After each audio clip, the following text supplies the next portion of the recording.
माजिद, माजिद जल्दी आ। माजिद बेटा, कहाँ जा रहे हो?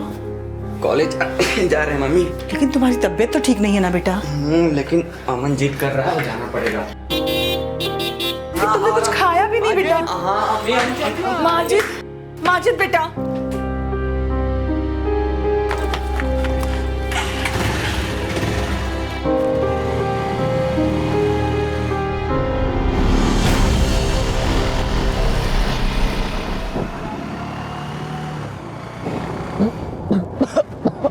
अमन धीरे चला, मेरी तबीयत नहीं सही है। चुप, कुछ नहीं होगा।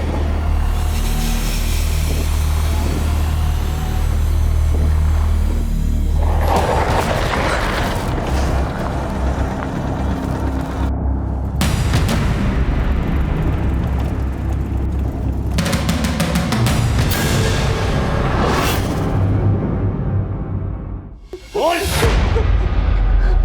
बोल, बोल। अम्मी, अम्मी, अम्मी बचा लो अम्मी। ये लोग मुझे मार डालेंगे। ये लोग मुझे और अमन को छोड़ने के लिए 40-40 लाख रुपए मांग रहे हैं अम्मी। अगर इन्हें कल तक पैसे नहीं मिले तो ये लोग मुझे और अमन को मार देंगे। या अल्लाह, हमारे बच्चे की हिफाजत करना। भाभी जान, आप लोग तो पैसे वाले हैं, लेकिन मुझ गरीब के पास कुछ भी नहीं है। भाईजान, भाईजान मेरे बच्चे की जिंदगी बचा लीजिए। भाईजान, भाईजान मेरे बच्चे को बचा लीजिए। हम जिंदगी भर आपकी गुलामी करेंगे भाईजान। अरे हटो पीछे। गुलामों से और क्या गुलामी करवानी मुझे? हमीद, शादाब और फैजल, तुम अमन के कॉलेज से पता करो अमन कहाँ गया।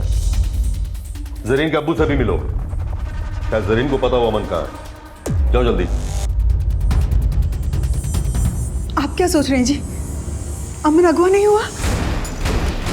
ये वीडियो आया तो अमन के नंबर से ही है, लेकिन इसमें अमन कहाँ है भाई? कौन जाने अमन कोई नया खेल खेल रहा हो। मारा को जाके। सुनिए जी, ये अमन ने खत छोड़ा, वो घर छोड़ के भाग गया है। भाईजान, माजिद भी कहीं दिखाई नहीं दे रहा भाईजान। कहीं नहीं भागा वो कमबख्त। अमन की जिद पूरी नहीं की है, इसलिए खामखा परेशान कर रहा है। हामिद, फैजल, शादाब यहाँ फौरन। अमन कहीं चला गया, जाओ जाके ढूंढो उसे और मिले तो कहना कि अब्बू को उसकी तमाम शर्तें मंजूर हैं।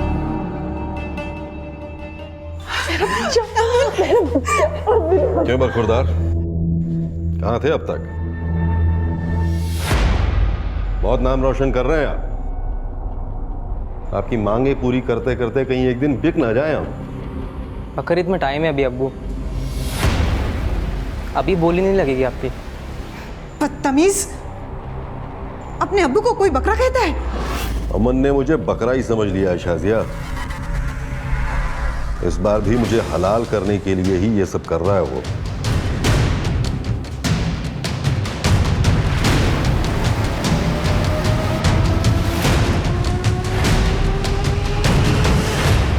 आतिफ से नाउम्मीद होकर आतिफ की छोटी बहन और माजिद की अम्मी आयशा माजिद की चचेरी बहन नूर के साथ पुलिस स्टेशन जा पहुंची। लेकिन जब पुलिस ने वो वीडियो देखा तो पुलिस का भी वही सवाल था जो अमन के अब्बू आतिफ का था।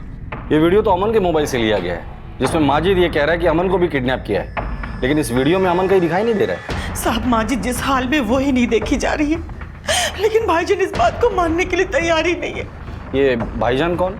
अमन के अब्बू मेरे बड़े भाई हैं, लेकिन उन्हें मेरी माजिद की जरा भी फिक्र नहीं है साहब। वो तो ये भी मानने को तैयार नहीं है कि अमन अगवा हुआ है, बल्कि उन्हें ये लगता है कि हमारा अमन बिल्कुल सही सलामत है। उन्हें ऐसा क्यों लग रहा है कि अमन सही सलामत होगा? क्योंकि साहब उन्हें लग रहा है अमन हर बार की तरह कोई खेल ही खेल रहा है। खेल खेल रहा है मतलब? वो साहब, अमन बहुत बिगड़े थे, आए दिन अपने अब्बू को चूना लगाता रहता है, जिसके चक्कर में हम सब पिसते हैं। अब कहना क्या चाहती है, साफ साफ कहिए।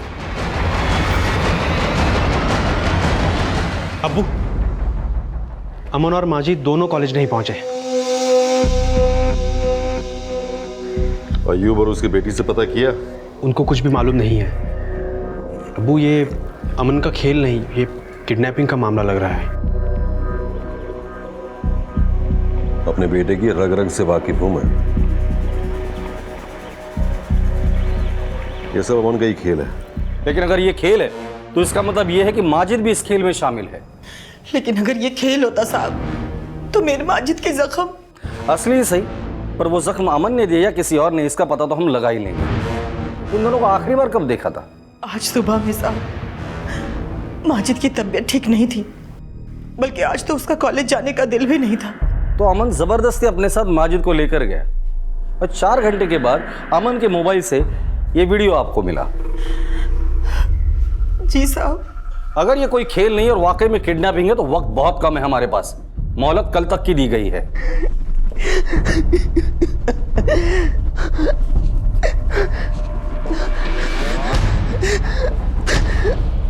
सर, क्या वाकई में अमन के अब्बू इसे अमन की किडनैपिंग का खेल समझ रहे हैं या फिर माजिद की फिरौती के 40 लाख रुपए देने से पल्ला झाड़ रहे हैं?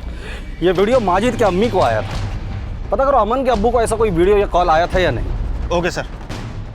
माजिद की अम्मी आयशा की शिकायत पर माजिद और अमन की किडनैपिंग का एंगल इन्वेस्टिगेट करते हुए उन्हें तलाशा जा रहा था, और इसी दौरान पुलिस एक नई सूचना के साथ अमन के अब्बू आतिफ से मिलने पहुंची। वीडियो आने के 4 घंटे पहले अमन के मोबाइल से आपको भी कॉल आया था। क्या वो कॉल अमन ने किया था या? सर, मुझे फोन अमन ने ही किया था। हाँ, मानता हूँ कि अभी उसका फोन बंद है, लेकिन ना तो अमन किडनैप हुआ और ना ही माजिद। हमें आपकी कोई मदद नहीं चाहिए। माजिद की अम्मी भी केस वापस ले लेगी। क्यों? किडनैपर्स को 80 लाख देने का फैसला कर लिया क्या आपने? सर, हम आपसे कह रहे हैं ना, ये किडनैपिंग का मामला है ही नहीं। अगर ये अमन का कोई खेल है ना तो अमन घर नहीं लॉकअप में जाएगा। गिल्ली डंडा नहीं खेल रहा है वो, लॉ एंड ऑर्डर के साथ खेल रहा है।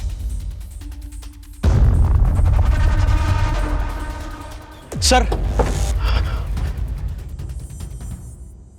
आप सही कह रहे थे, ये मामला किडनैपिंग का ही है। तुम कौन हो? फैजल, अमन का जीजा। सर, मेरे ससुर किसी की सुन ही नहीं रहे। उन्हें लग रहा है कि ये अमन का खेल है, किडनैपिंग है ही नहीं। तुम इतनी यकीन के साथ कैसे कह सकते हो कि ये किडनैपिंग का ही मामला है? सर, मैं सिर्फ जमाई नहीं, घर जमाई भी हूँ। 24 घंटे मेरे साले और ससुर का तमाशा देखता रहता हूँ। लेकिन इस बार अमन ने कोई खेल नहीं खेला है। मुझे लगता है शायद किसी दूसरे ने मेरे ससुर से दुश्मनी निकालने के लिए किया होगा। दुश्मनी निकाल? ठीक है, जाओ तुम। जरूरत पड़ेगी तो बुला लूंगा मैं तुम्हें। हाँ जयसवाल। सर, कलीना क्रॉसिंग के पास जहां अमन और माजिद का फोन बंद हुआ था, वहां हमें अमन की बाइक मिली है। और कुछ? सर, मामला तो किडनैपिंग का लगता है, क्योंकि जहां हमें बाइक मिली है वहां पास ही में हमें 4 व्हीलर के टायर के निशान भी मिले और साथ में बाइक के स्किड के निशान भी। ऐसा लगता है माजिद और अमन जब यहाँ से जा रहे होंगे तो किसी 4 व्हीलर ने उनका रास्ता रोका होगा। सर, हो सकता है माजिद और अमन को किडनैप करके उस 4 व्हीलर में लेके गए होंगे।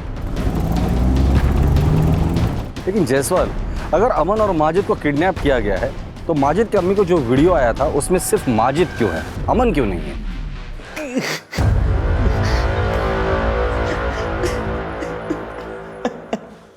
जाओ वहां पे वो कोने पे रखो बोरी, और ये भी रखना, जल्दी करना। अरे वो क्या कर रहे हो? जल्दी करो, 50 बोरी और लानी है।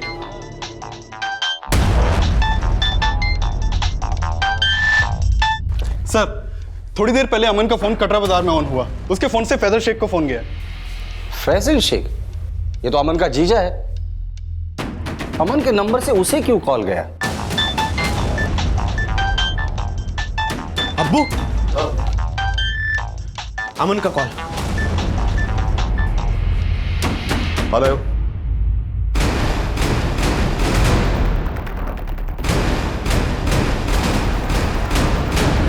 सर, मुझे नहीं मालूम कि अब्बू की किससे क्या बात हुई, और थोड़ी देर बाद वो वहाँ से चले गए। कहाँ चले गए? मालूम नहीं सर, और काफ़ी देर से उनका फ़ोन भी बंद है। किसका फ़ोन था, अमन का या किडनैपर्स का? पता नहीं सर, मैंने कहा ना आपको, मैंने फ़ोन नहीं उठाया था। माजिद और अमन की तलाश में पुलिस अब अमन के अब्बू आतिफ के अचानक गायब हो जाने की पहेली समझने की कोशिश कर रही थी, लेकिन आतिफ कहाँ था? फिलहाल ना ये पता लग पाया था और ना ही कटरा बाजार से कोई लीड मिली थी जहां से अमन के नंबर से उसके जीजा फैजल को कॉल किया गया था। पुलिस को आतिफ के लौटने का इंतजार था और काफी इंतजार के बाद आतिफ वापस आया।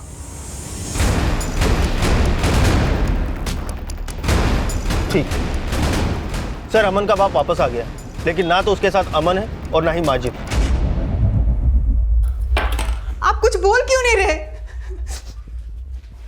बताइए ना। देखिए ऐसे चुप मत रहिए, मेरा जी बहुत घबरा रहा है। कहाँ गए थे, बोलिए। देखिए बताइए ना, अमन कहाँ है? फिक्र करने की जरूरत नहीं है, अमन शाम 6 बजे तक घर वापस आ जाएगा। क्या सच? और माजिद?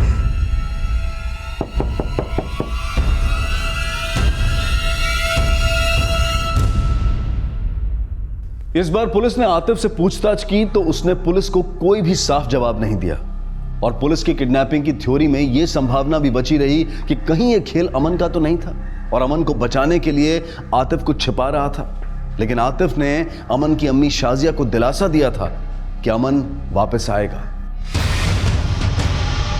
6 तो बज गए, अमन अभी तक नहीं आया। आ जाएगा अभी।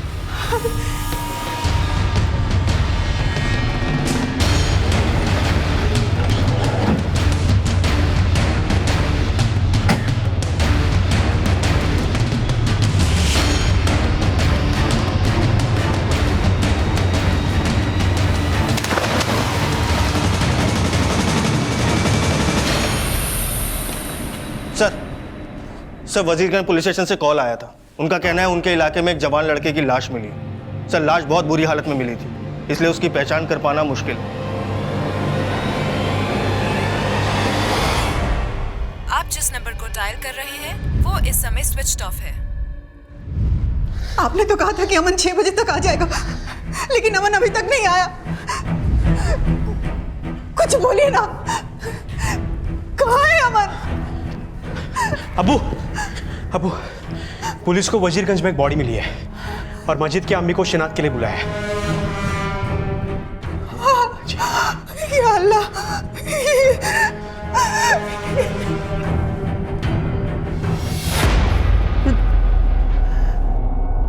नहीं, ये मेरा माजिद नहीं है। हम नहीं, माजिद माजिद माजिद माजिद। जायसवाल, अगर ये माजिद की लाश है तो अमन कहाँ है? सर मुझे लग रहा है आतिफ ने हमसे झूठ बोला। वो कल फिरौती की रकम लेके गया था, लेकिन सिर्फ अपने बेटे अमन की, माजिद की नहीं। और इसी वजह से किडनैपर्स ने माजिद को मार डाला। अगर ऐसी भी बात है तो भी अमन कहाँ है इस वक्त? सर हम कल शाम से अमन के लौटने का इंतजार कर रहे थे। इंतजार कर रहे थे मतलब? सर मुझसे बहुत बड़ी गलती हो गई जो हमने आपकी मदद नहीं ली। मुझे बहुत डर लग रहा है सर, कहीं माजिद की तरह मेरे अमन को भी वो लोग मतलब कौन लोग? ये तो मालूम नहीं है सर, लेकिन कल फैजल के फोन पे अमन के नंबर से जो कॉल आया था वो दरअसल फिरौती का ही कॉल था।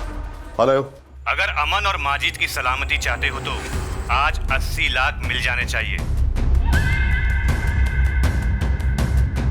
देखो मैं सिर्फ 40 लाख दे सकता हूं, लेकिन मेरे अमन को कुछ नहीं होना चाहिए। सर मैं मानता हूं कि मैंने माजिद की परवाह नहीं की, लेकिन मेरा यकीन मानिए सर, फिरौती में देने के लिए मेरे पास 80 लाख रुपए नहीं थे। 40 लाख रुपए आपने किसको दिए थे? सर उसने कहा था कि गोंडा लखनऊ हाईवे पर देहना गांव की तरफ जाने वाला एक जंगल का रास्ता है, मैं वहां जाऊं और वहां पर एक पेड़ होगा जिस पर एक क्रॉस का निशान होगा, उसके नीचे पैसे रख दो। सर मैंने बिल्कुल वैसा ही किया जैसे उन्होंने कहा, लेकिन मेरा अमन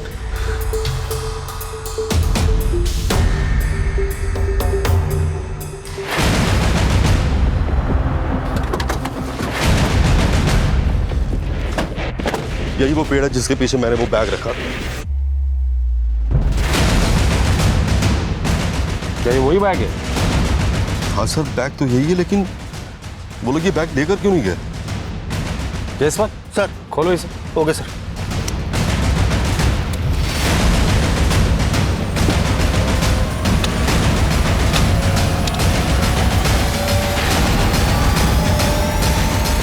यह बात समझ से परे थी कि किडनैपर्स फिरौती का पैसा लेके क्यों नहीं गए। फिलहाल वो पैसा आतिफ को लौटा दिया गया, लेकिन यह भी माना जा रहा था कि कहीं ये आतिफ का अपने बेटे अमन को बचाने का कोई फाउल प्ले तो नहीं था। अपने अब्बू के साथ फरेब के खेल खेलना अमन की आदत में था, लेकिन ये अमन का कोई खेल था या फिर किडनैपिंग, ये अब भी साफ नहीं था। लेकिन खिलवाड़ माजिद की जिंदगी के साथ हुआ था, यह बिल्कुल साफ दिखाई दे रहा था।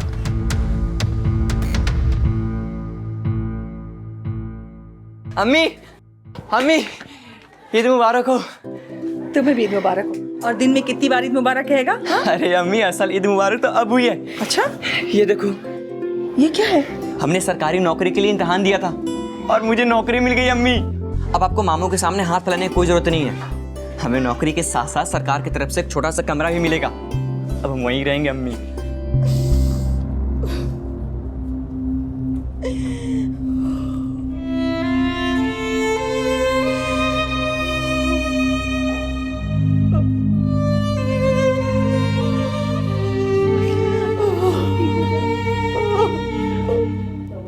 माजिद बचपन से ही खुददार था और वहीं अमन अपने पिता की गलत परवरिश का शिकार।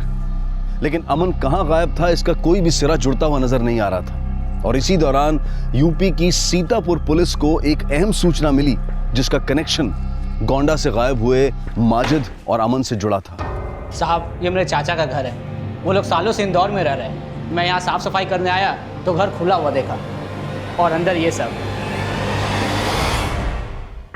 जितना ब्लड यहाँ पर है, इसे देख के लगता है कि यहाँ पे किसी का मर्डर हुआ है और बॉडी को यहाँ से घसीट के ले जाया गया। तेरे चाचा के अलावा और कौन आता है यहाँ पर? कुछ पता नहीं, घर हमेशा बंद रहता साहब। यहाँ पे किसी को किडनैप करके रखा गया तो कुछ पता नहीं तेरे को? अर्जुन, एरिया को अच्छे से स्कैन करो। हो सकता है बॉडी को आसपास ही डंप किया गया हो। और फोरेंसिक टीम को ही बुलाओ। सर,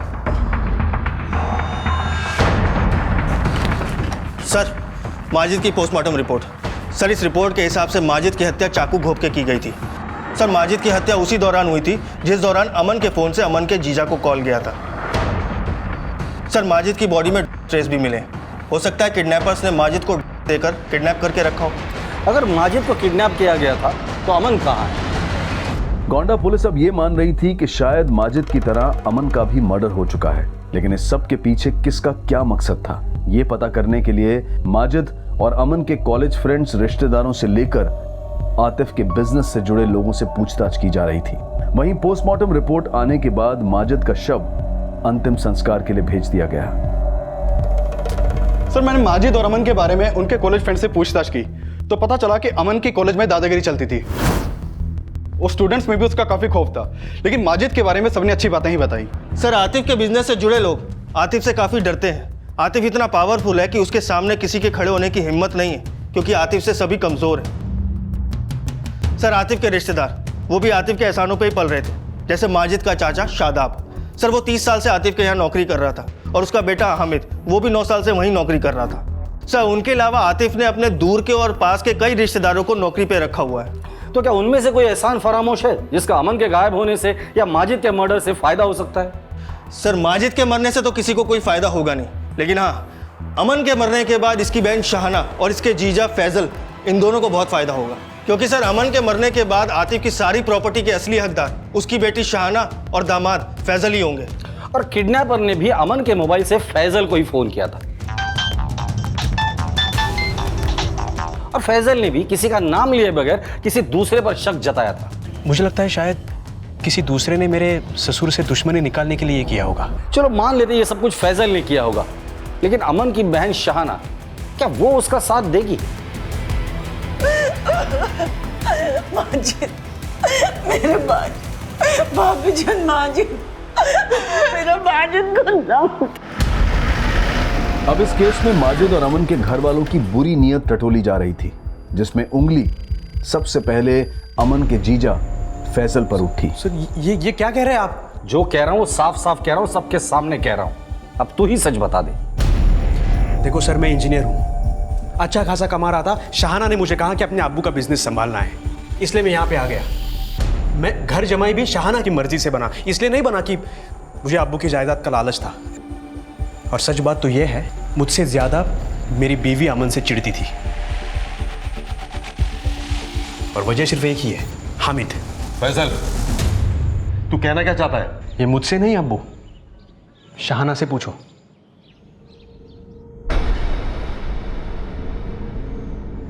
सर दरअसल बात ये थी कि मैं और हामिद शादी से पहले एक दूसरे से प्यार करते थे और अमन ने हमें एक साथ देख लिया था। तुम्हारा फ़ायदा तो उठाऊँ। अच्छा अच्छा तो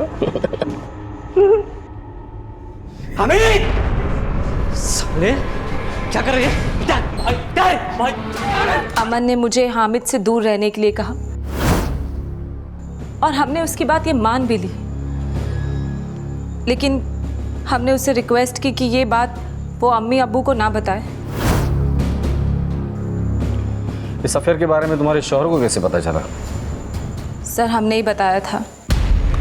इसका मतलब तुम मियाँ बीवी को अमन से कोई प्रॉब्लम नहीं थी? नहीं सर, लेकिन हामिद को थी। हामिद आज भी मुझे उसी नज़र से देखता है और अमन को दिन रात गालियां देता रहता है। सर हमें तो लगता है कि हामिद ने ही अमन को मारा होगा, शायद अपनी खुंदक निकाली है उसने। शक की सुइयां हामिद और शादाब पर ही नहीं थी। आतिफ के दामाद फैजल और बेटी शाहाना भी शक के दायरे में थे। लेकिन अब कुछ ऐसा होने वाला था जो इस केस की थ्योरी फिर से बदलने वाला था।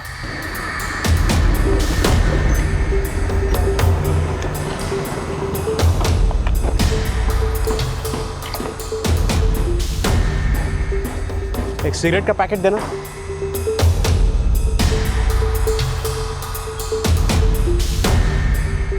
फैजल भैया, ये तो नकली नोट है।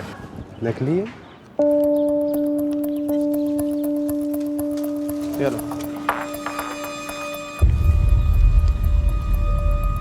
ये भी नकली है भैया।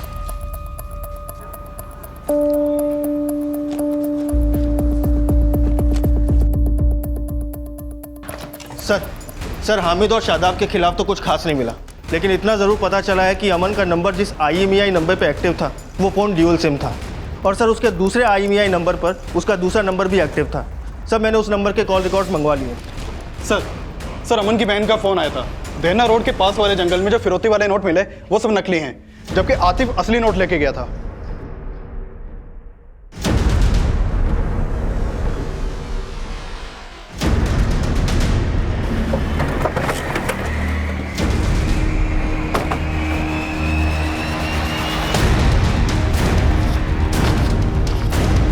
सर सारे नोट नकली हैं। सर ये सच है कि अमन हमें पहले भी बेवकूफ़ बनाकर पैसे ले चुका है। इस बार भी वो अपना नया बिजनेस शुरू करने के लिए हमसे पैसे मांग रहा था। तभी तो पहले हमें ऐसा लगा कि ये बस उसका एक खेल है। अब नहीं लग रहा है ये खेल है उसका? सर ये कोई बहुत बड़ा गेम है सर। ये भी तो बड़ा गेम है। लाश माजिद की मिली है और अमन गायब है। सर हमें ये बिल्कुल यकीन नहीं होता कि हमारा बच्चा ऐसा कुछ कर सकता है। बच्चा जब हाथ से निकल जाए ना तो कुछ भी कर सकता है। सर जिस घर में वो ब्लड वगैरह मिला था उस ब्लड की फॉरेंसिक रिपोर्ट आ गई है। वहाँ जो भी ब्लड सैंपल मिले फॉरेंसिक रिपोर्ट के हिसाब से वो एक ही इंसान के हैं। यानी ये तो कंफर्म है कि वहाँ पे मर्डर हुआ है, और ये भी कि वहाँ पे किसी को किडनैप करके भी रखा गया था। लेकिन सर आसपास कोई लाश तो नहीं मिली थी। एक काम करो, आसपास के थाने में पता करो कि उन्हें कोई लावारिस बॉडी मिली है या नहीं, क्योंकि अगर मर्डर हुआ है तो बॉडी भी जरूर छुपाई गई होगी। सर अमन और माजिद एक साथ गायब हुए, लेकिन वीडियो मिली सिर्फ माजिद की। डेड बॉडी भी माजिद की मिली। कहीं ऐसा तो नहीं ये सारा खेल अमन का रचाया हो? अगर ये सारा खेल अमन का रचा है तो कोई तीसरा भी इसमें शामिल होगा। इस अमन की कुंडली निकालो, कहाँ कहाँ जाता था, किस किस से मिलता था, सब पता करो। Okay sir. सर एक बात और है, हमने आपको बताई नहीं है। बोलो। अमन की एक गर्लफ्रेंड है लखनऊ में। गर्लफ्रेंड? जी, मेरे ससुर के दोस्त आयुब खान की बेटी है, जरीन नाम है उसका। जरीन के अब्बू से भी मिलो, क्या जरीन को पता हो अमन कहाँ है? मेरे ससुर को लग रहा था कि अमन उसी के साथ होगा, लेकिन अब ये सब पता चल रहा है तो ऐसा लग रहा है शायद जरीन को सब मालूम होगा अमन का। जरीन का एड्रेस है? जी।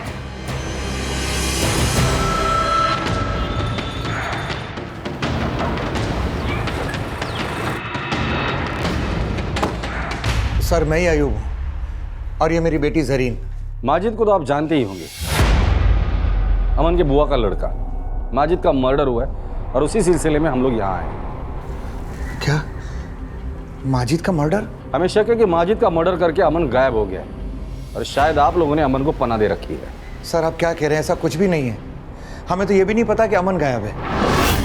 हाँ पर कुछ टाइम पहले शादाब, फैजल और हामिद आए थे यहाँ अमन के बारे में पता करने के लिए। पर साहब, उन लोगों ने भी नहीं बताया कि माजिद का मर्डर हो गया और अमन गायब है।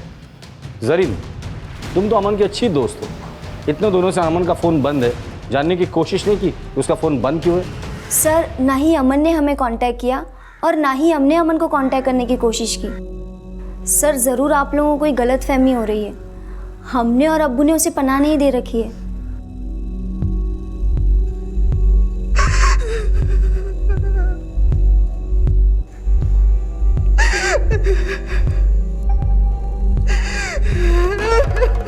हौसला रखो शाजिया, संभालो अपने आप को। क्यों बिना मतलब की तसल्ली दे रहे हो आप अम्मी को अब्बू? हाँ, बता क्यों नहीं देते कि अमन को आप ही ने पनाह दी हुई है? तो ये सब फैजल सिखा रहा है तुझे? फैसल? और आपने अमन को क्या सिखाया? उसको क्रिमिनल भी आप ही ने बनाया अब्बू।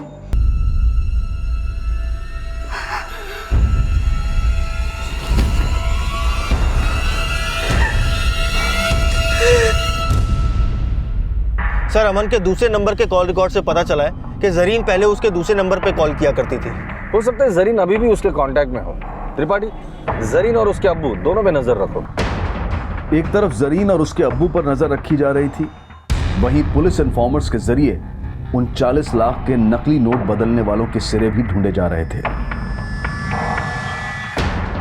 40 लाख के नकली नोटों का मामला है, पता कर अपने एरिया में कौन है। सर, जरीन लखनऊ में कुकिंग क्लास करने जाती है, लेकिन अक्सर वो वहां से बंक करके कहीं और जाती है। हमारा एक कांस्टेबल उसका पीछा करने की कोशिश कर रहा था, लेकिन पता नहीं चल पाया कि वो कहाँ जाती है। शायद ये वही जाती होगी जहां अमन हो। नजर रखो उस पर। ये जरीन ही है जो एक न एक दिन हमें अमन का लीड देगी। Okay sir.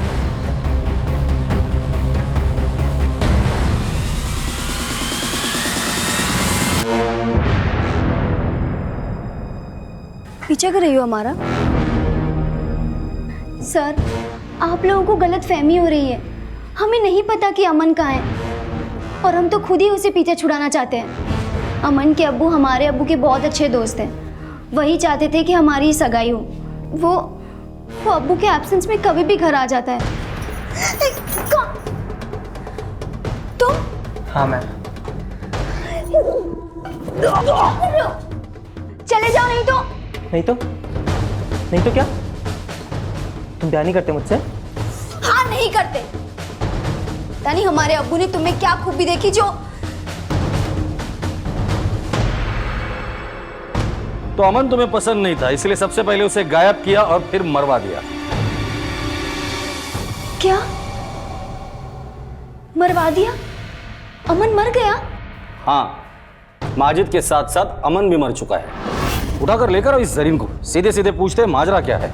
सर, एक इन्फॉर्मेशन मिली है। बोलो। सर, सीतापुर पुलिस को उनके एरिया में एक लड़के की डेड बॉडी मिली है और उसके कपड़ों के पास से अमन के कॉलेज की आईडी भी मिली है। क्यों मारा उसे? सर, माना कि हम अमन को पसंद नहीं करते थे, लेकिन हम क्यों मरवाएंगे उसे? चलो मान लेते हैं। एक बात बताओ, तुमने कुकिंग क्लास ज्वाइन किया है ना? हाँ सर। क्लास बंक करके कहाँ जाती हो? किससे मिलने जाती हो? बोल। वो सर, अब्बू से छुपकर हम एक डिप्लोमा कोर्स कर रहे हैं, वहीं जाते हैं। ये रिश्ते से बचने के लिए दिल्ली जाकर जॉब करने का प्लान किया था।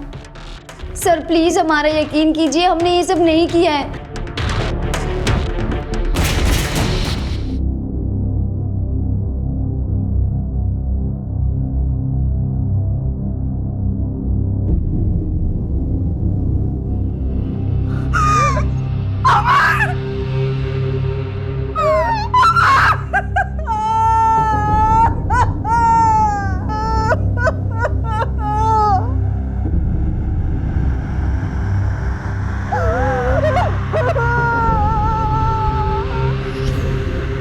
वो लाश हमें सुरखाब तालाब में काफ़ी सड़ी गली हालत में मिली थी। कुछ दिनों पहले हमें एक ऐसे घर का भी पता चला जो काफ़ी दिनों से बंद पड़ा था और इस घर में किसी को किडनैप करके भी रखा गया था और इसी घर में काफ़ी मात्रा में ब्लड भी मिला है। वैसे ये घर कहाँ है जिसके बारे में आप बता रहे हैं?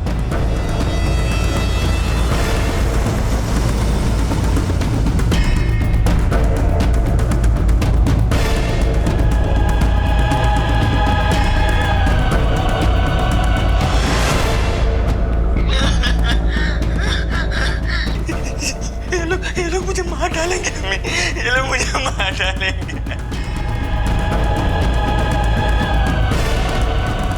वीडियो में सिर्फ माजिद था, अमन नहीं था। तो हो सकता है कि वो ब्लड सैंपल्स माजिद के हो। अमन की लाश बाहर मिली थी, तो हो सकता है कि उसका मर्डर भी बाहर ही हुआ हो। एक काम करो, जो ब्लड सैंपल्स मिले उसे अमन की बॉडी और माजिद के पोस्टमार्टम रिपोर्ट में जो ब्लड सैंपल मेंशन किया है उससे मैच करवाओ। Okay sir. सर जो ब्लड हमें उस जगह से मिला था वो माजिद के ब्लड से मैच नहीं करता। कहीं ऐसा तो नहीं कि माजिद का मर्डर कहीं और हुआ हो और जो ब्लड हमें मिला था वो अमन का हो? वो तो अमन के पोस्टमार्टम रिपोर्ट के बाद ही पता चलेगा, लेकिन एक बात तय है, इन दोनों का मर्डर ही हुआ था। अब हमें ये पता लगाना है कि माजिद का मर्डर अमन से पहले हुआ था या बाद में हुआ था। समझ में नहीं आ रहा इन दोनों को मारा किसने होगा। सर जरीन का बयान कंफर्म किया, वो कुकिंग क्लास बंद करके डिप्लोमा इंस्टीट्यूट जाती है। और सर ये बात भी नहीं पता चल पा रही है कि वो 40 लाख के नकली नोट आखिर बदलवाए किसने होंगे। फोरेंसिक रिपोर्ट से यह जल्द ही साफ हो गया कि जो खून के धब्बे सीतापुर के घर में मिले थे वो अमन के खून से मैच करते थे। और अमन की पोस्टमार्टम रिपोर्ट से यह भी सामने आया कि अमन की हत्या माजिद की हत्या की एक दिन पहले यानी कि उसी दिन हो गई थी जिस दिन वो माजिद के साथ गायब हुआ था। सर माजिद की अम्मी आई हैं, बुलाओ उन्हें। साहब, मैं कई दिनों से आतिफ भाईजान के घर जा रही हूँ, लेकिन शहाना बार बार बोल देती है कि उसके अम्मी अब्बू भोपाल चले गए हैं, जबकि मैं जब भी फ़ोन लगा रही हूँ भाईजान और भाभी जान को रिंग जा रही है, लेकिन कोई फ़ोन नहीं उठा रहा साहब।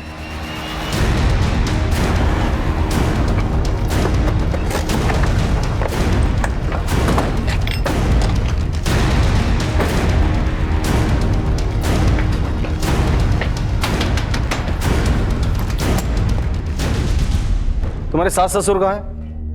सर वो साइन कर दो, हम तुम्हें छोड़ देंगे। ये आवाज कैसी? कुछ नहीं सर। सर वो सर कोई नहीं है वहां पे। सर मेरी बात सुनो सर। छोड़ेंगे नहीं, सुन लो, साइन करके दो हमें। क्या चल रहा है ये सब? ये सब खोलो इन्हें। क्या चल रहा था यहाँ पर?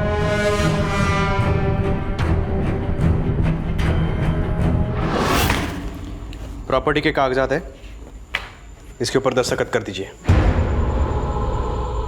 देख क्या रहे हो? जो फैसल बोल रहा है वो कीजिए, दस्तखत शहाना, कीजिए।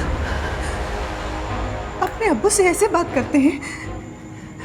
आप तो चुप ही रहिए और आप जल्दी से इन पेपर पे दस्तखत कीजिए। अब अमन तो रहा नहीं, तो ये सब कुछ किसका है? जब तक दस्तखत नहीं करेंगे तब तक खाना पानी बंद। चलो चलो अंदर चलो।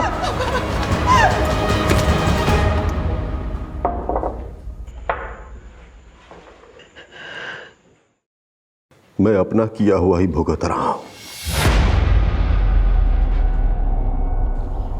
शहाना ने वही किया जो मैंने अपने बच्चों को सिखाया था।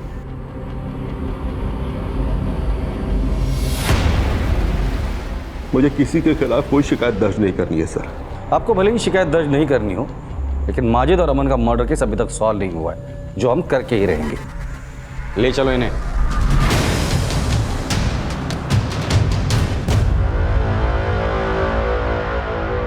आयशा, मैंने तुझे और माजिद को हमेशा इतना जलील किया है कि मुझे तो दोज़ख में भी जगह नहीं मिलेगी। और हो सके तो मुझे माफ कर दे मेरी बहन। नहीं भाईजान, भाईजान, खुदा के वास्ते ऐसा मत कहिए। आप मेरे बड़े हैं, मत कहिए ऐसा। सर मानते हैं हमने अम्मी अब्बू के साथ जबरदस्ती की, लेकिन माजिद और अमन को हमने नहीं मरवाया सर। हम सच कह रहे हैं सर। हमने ये सब लालच में किया, किसी को मरवाया नहीं। यकीन करो सर, सच बोल रहे हैं। अमन और माजिद किसके अपराध का शिकार हुए थे ये रहस्य बना रहा, लेकिन फिर कुछ ऐसा हुआ जिसने पुलिस को भी चौंका दिया। क्या?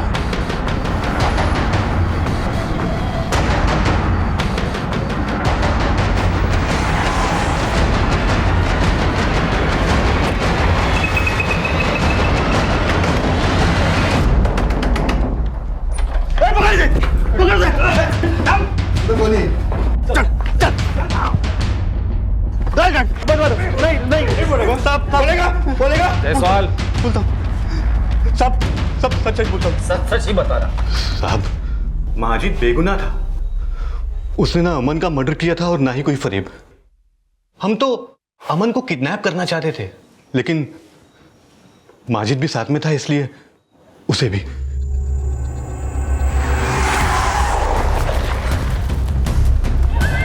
अमन अमन अमन अमन कौन हो? अमन कौन छोड़ो?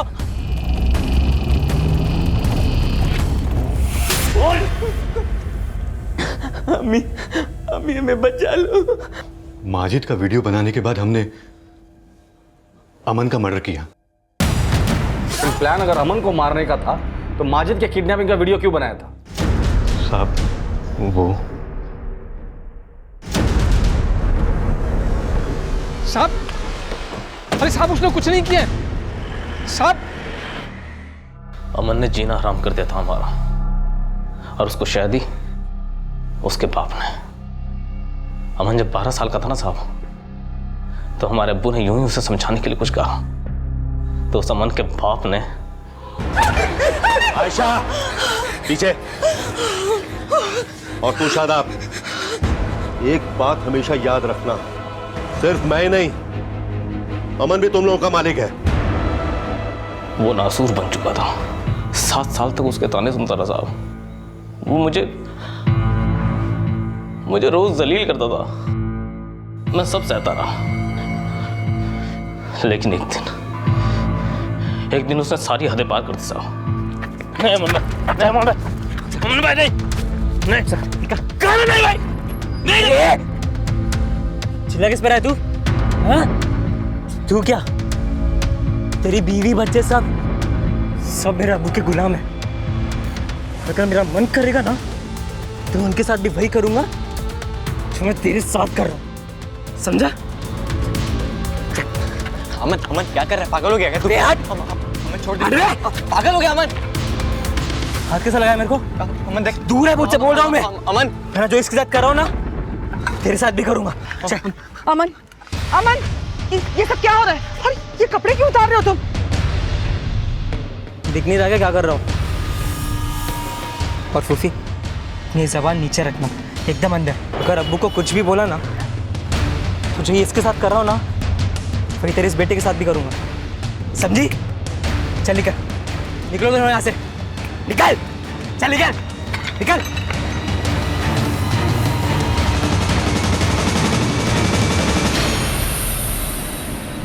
अमन भाईजान के हाथ से निकल चुका था, लेकिन भाईजान अमन के खिलाफ एक लफ्ज सुनना नहीं चाहते थे। और मुझे माजिद के लिए डर लगने लगा। मैं जब माजिद को अमन के साथ देखती थी तब मुझे वही बात याद आती थी। और जब अमन के साथ माजिद कभी रहकर घर वापस लौटता तो मैं माजिद के जिस्म को देखती थी कि मेरे बच्चे के जिस्म में कोई खरोच तो नहीं, कोई निशान तो नहीं। आखिर एक माँ डर के साए में कब तक जीती? इसलिए अपने मुंह बोले भाई कैसर के हाथों अमन को मरवा दिया आपने। हाँ, मरवा दिया, क्योंकि उसकी हैवानियत अब रुकने वाली नहीं थी। और उसकी हैवानियत को रोकने का बस यही एक तरीका था, उसकी मौत। जिस दिन अमन को मैं मरवाने वाली थी उस दिन वो अपने साथ माजिद को भी ले गया, और कैसर के आदमियों ने अमन के साथ साथ हमारे माजिद को भी उठा लिया। और मजबूरन मुझे ये सब नाटक करना पड़ा, और फिर माजिद को भी अपने से दूर रहने के लिए समझाना पड़ा। जो भी था अम्मी, लेकिन आपको ये नहीं करना चाहिए था। जानती हूँ बेटा कि मैंने गलत किया है, लेकिन ये करना बहुत जरूरी था बेटा। जरूरी ये था अम्मी कि आपको हमीद भाई और सबा चाचा को बहुत पहले ही आतिफ मामू और अमन के किए के लिए पुलिस के पास जाना चाहिए था, लेकिन आपकी इस गलती ने सब तबाह कर दिया। सही कहा था माजिद ने, तुम्हारी एक गलती ने सब तबाह कर दिया। उसने ये जिल्लत भरी जिंदगी जीने और खुद को हमारे हवाले करने के बजाय मौत को गले लगाना ज्यादा ठीक समझा।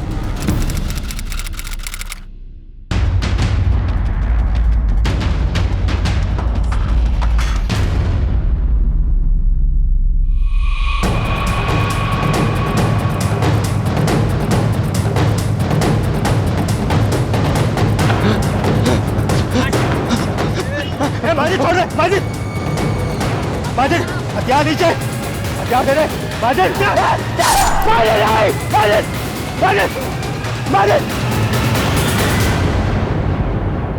अगर माजिद तुम लोगों के साथ था तो फिर वो डेड बॉडी किसकी थी?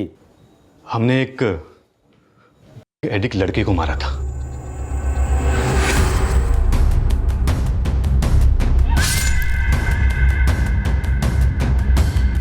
लेकिन उस बॉडी की शिनाख्त तो माजिद की अम्मी ने की थी। मतलब माजिद की अम्मी भी